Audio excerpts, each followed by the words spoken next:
Unexpected events, errors, and application crashes during a run session can disrupt your run session and distort results. This is a problem particularly when tests run unattended. The test pauses until you perform the operation needed to recover. To handle situations such as these, Quick Test enables you to create recovery scenarios and associate them with specific tests.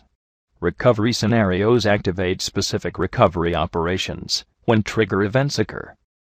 The Recovery Scenario Manager provides a wizard that guides you through the process of defining a recovery scenario, which includes a definition of an unexpected event and the operations necessary to recover the run session. For example, you can instruct Quick Test to detect a printer out of paper message and recover the run session by clicking the OK button to close the message and continue the test. A recovery scenario consists of the following: trigger event, the event that interrupts your run session. For example, a window that may pop up on screen or a quick test run error. Recovery operations, the operations to perform to enable Quick Test to continue running the test after the trigger event interrupts the run session. For example, clicking an OK button in a pop-up window or restarting Microsoft Windows. Post-recovery test run option, the instructions on how Quick Test should proceed after the recovery operations have been performed and from which point in the test Quick Test should continue, if at all. For example, you may want to restart a test from the beginning, or skip a step entirely and continue with the next step in the test. Recovery scenarios are saved in recovery scenario files. A recovery scenario file is a logical collection of recovery scenarios, grouped according to your own specific requirements. To instruct Quick Test to perform a recovery scenario during a run session, you must first associate the recovery scenario with that test. A test can have any number of recovery scenarios associated with it. You can prioritize the scenarios associated with your test to ensure that trigger events are recognized and handled in the required order. When you run a test for which you have defined recovery scenarios and an error occurs, Quick Test looks for the defined trigger events that caused the error. If a trigger event has occurred, Quick Test performs the corresponding recovery and post-recovery operations. You can also control and activate your recovery scenarios during the run session by inserting recovery statements into your test.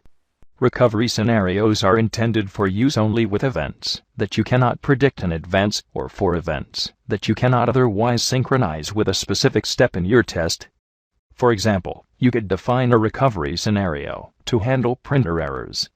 Then if a printer error occurs during a run session, the recovery scenario could instruct Quick Test to click the default button in the printer error message box.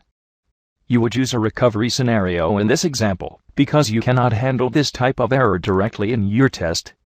This is because you cannot know at what point the network will return the printer error. Even if you try to handle this event by adding an if statement in your test immediately after a step that sends a file to the printer, your test may progress several steps before the network returns the actual printer error. If you can predict that a certain event may happen at a specific point in your test, it is highly recommended to handle that event directly within your test by adding steps such as if statements or optional steps, rather than depending on a recovery scenario. For example, if you know that an overwrite file message box may open when a SOV button is clicked during a run session, you can handle this event with an if statement that clicks OK if the message box opens, or by adding an optional step that clicks OK in the message box. Handling an event directly within your test enables you to handle errors more specifically than recovery scenarios, which by nature are designed to handle a more generic set of unpredictable events. It also enables you to control the timing of the corrective operation with minimal resource usage and maximum performance. By default, recovery scenario operations are activated only after a step returns an error. This can potentially occur several steps after the step that originally caused the error. The alternative, checking for trigger events after every step, may slow performance. For this reason, it is best to handle predictable errors directly in your test.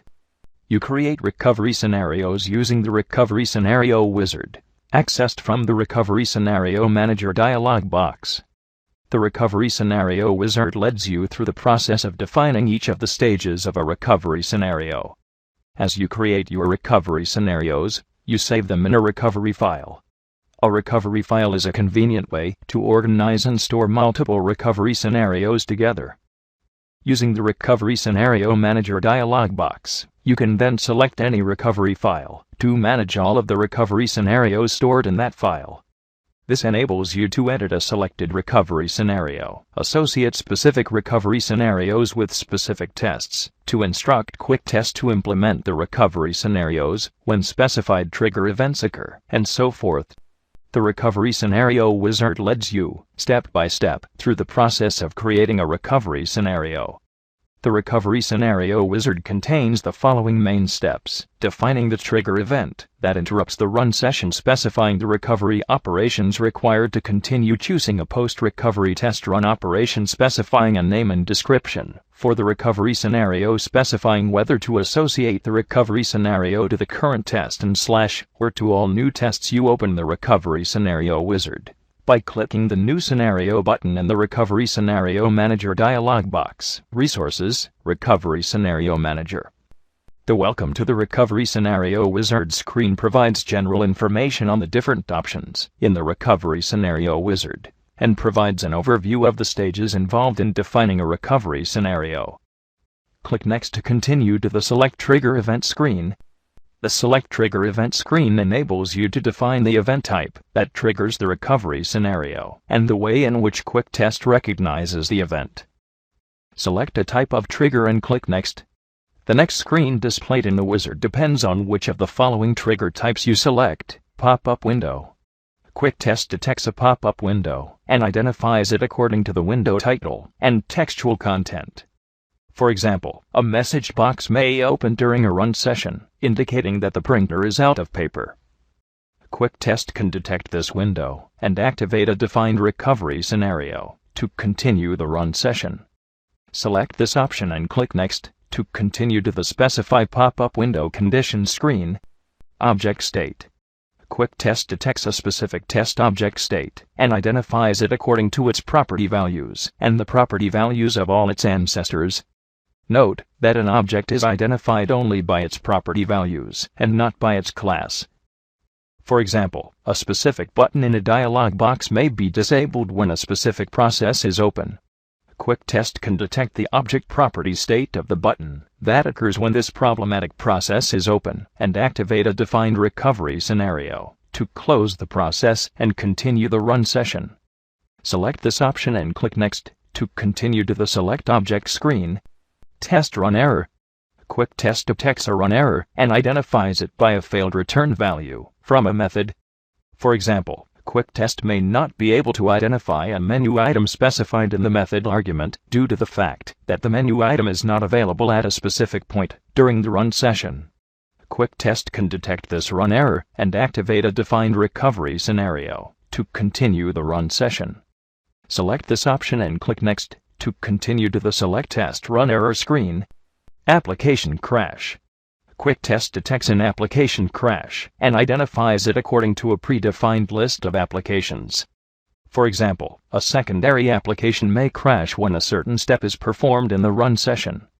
You want to be sure that the run session does not fail because of this crash, which may indicate a different problem with your application. Quick Test can detect this application crash and activate a defined recovery scenario to continue the run session.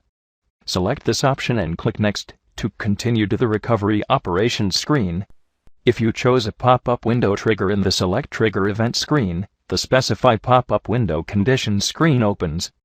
Perform one of the following to specify how the pop-up window should be identified. Choose whether you want to identify the pop-up window according to its window title and / or window text, and then enter the text used to identify the pop-up window. You can use regular expressions in the window title or textual content by selecting the relevant regular expression checkbox and then entering the regular expression in the relevant location. Click the pointing hand. Then click the pop-up window to capture the window title and textual content of the window. Click Next to continue to the recovery operations screen. If you chose an object state trigger in the Select Trigger Event screen, the Select Object screen opens. click the pointing hand, and then click the object whose properties you want to specify. If the location you click is associated with more than one object, the Object Selection Object State Trigger dialog box opens. Select the object whose properties you want to specify and click OK. The selected object and its parents are displayed in the Select Object screen. Click Next to continue to the Set Object Properties and Values screen. After you select the object whose properties you want to specify in the Select Object screen, the Set Object Properties and Values screen opens. For each object in the hierarchy, in the Edit Property Value box, you can modify the property values used to identify the object.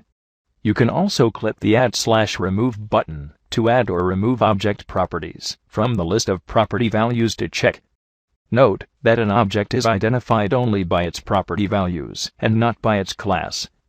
Select the Regular Expression checkbox if you want to use regular expressions in the property value. Click Next to continue to the Recovery Operations screen. If you chose a Test Run Error trigger in the Select Trigger Event screen, the Select Test Run Error screen opens. In the error list, select the run error that you want to use as the trigger event. Any error code that is returned by a test object method. Item in list or menu is not unique. Occurs when more than one item in the list, menu, or tree has the name specified in the method argument. Item in list or menu not found. Occurs when Quick Test cannot identify the list, menu, or tree item specified in the method argument. This may be due to the fact that the item is not currently available or that its name has changed. More than one object responds to the physical description. Occurs when more than one object in your application has the same property values as those specified in the test object description for the object specified in the step. Object is disabled. Occurs when Quick Test cannot perform the step because the object specified in the step is currently disabled. Object not found. Occurs when no object within the specified parent object matches the test object description for the object. Object not visible. Occurs when Quick Test cannot perform the step because the object specified in the step is not currently visible on the screen. Click Next to continue to the Recovery Operations screen. If you chose an application crash trigger in the Select Trigger Event screen, the Select Processes screen opens. The Running Processes list displays all application processes that are currently running. The Processes list displays the application processes that will trigger the recovery scenario if they crash. You can add application processes to the Processes list by typing them in the Processes list or by selecting them from the Running Processes list. To add a process from the Running Processes list, double-click a process in the Running Processes list, or select it, and click the Add button. You can select multiple processes using standard Windows multiple selection techniques, CTRL and Shift keys. To add a process directly to the Processes list, click the Add New Process button to enter the name of any process you want to add to the list. To remove a process from the Processes list, select it and click the Remove Process button. Click Next to continue to the Recovery Operations screen. The Recovery Operations screen enables you to manage the collection of recovery operations in the recovery scenario. Recovery operations are operations that Quick Test performs sequentially when it recognizes the trigger event. You must define at least one recovery operation. To define a recovery operation and add it to the Recovery Operations list, click Next to continue to the Recovery Operations screen. If you define two or more recovery operations, you can select a recovery operation and use the Move Up or Move Down buttons to change the order in which Quick Test performs the recovery operations. You can also select a recovery operation and click the Remove button to delete a recovery operation from the recovery scenario. After you have defined at least one recovery operation, the Add Another Recovery Operation checkbox is displayed.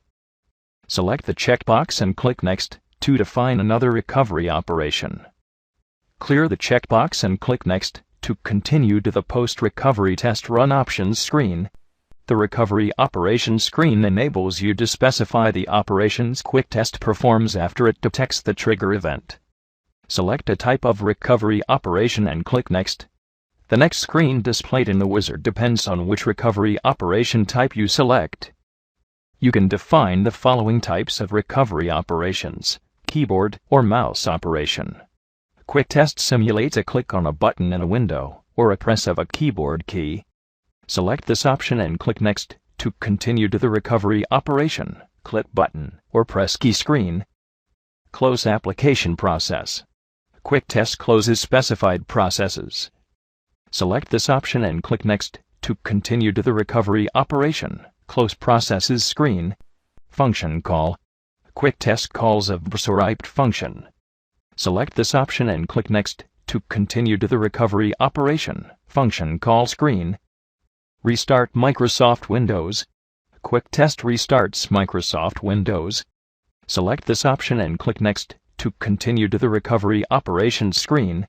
If you chose a keyboard or mouse operation recovery operation, in the recovery operation screen, the recovery operation click button or press key screen opens. Specify the keyboard or mouse operation that you want Quick Test to perform when it detects the trigger event. Click Default button / press the Enter key. Instructs Quick Test to click the Default button or press the Enter key in the displayed window when the trigger occurs. Click Cancel button / press the Escape key. Instructs Quick Test to click the Cancel button or press the Escape key in the displayed window when the trigger occurs. Click Button with Label. Instructs Quick Test to click the button with the specified label in the displayed window when the trigger occurs. If you select this option, click the pointing hand and then click anywhere in the trigger window. All button labels in the selected window are displayed in the list box. Select the required button from the list. Press key or key combination. Instructs Quick Test to press the specified keyboard key or key combination in the displayed window when the trigger occurs. If you select this option, click in the Edit box and then press the key or key combination on your keyboard that you want to specify. Click Next. The recovery operations screen reopens, showing the keyboard or mouse recovery operation that you defined. If you chose a close application process recovery operation, in the recovery operation screen, the recovery operation close processes screen opens. The running processes list displays all application processes that are currently running. The processes to close list displays the application processes that will be closed when the trigger is activated. To add a process from the running processes list, double-click a process in the running processes list, or select it and click the Add button. You can select multiple processes using standard Windows multiple selection techniques, CTRL and Shift keys. To add a process directly to the processes, to close list, click the Add New Process button to enter the name of any process you want to add to the list. To remove a process from the processes, to close list, select it and click the Remove Process button. If you chose a function call recovery operation in the recovery operation screen, the recovery operation function call screen opens. Select a recently specified function library in the function library box. Alternatively, click the Browse button to navigate to an existing function library. After you select a function library, choose one of the following options. Select function. Choose an existing function from the function library you selected. Define new function. Create a new function by specifying a unique name for it and defining the function in the function name box according to the displayed function prototype. The new function is added to the function library you selected. Click Next.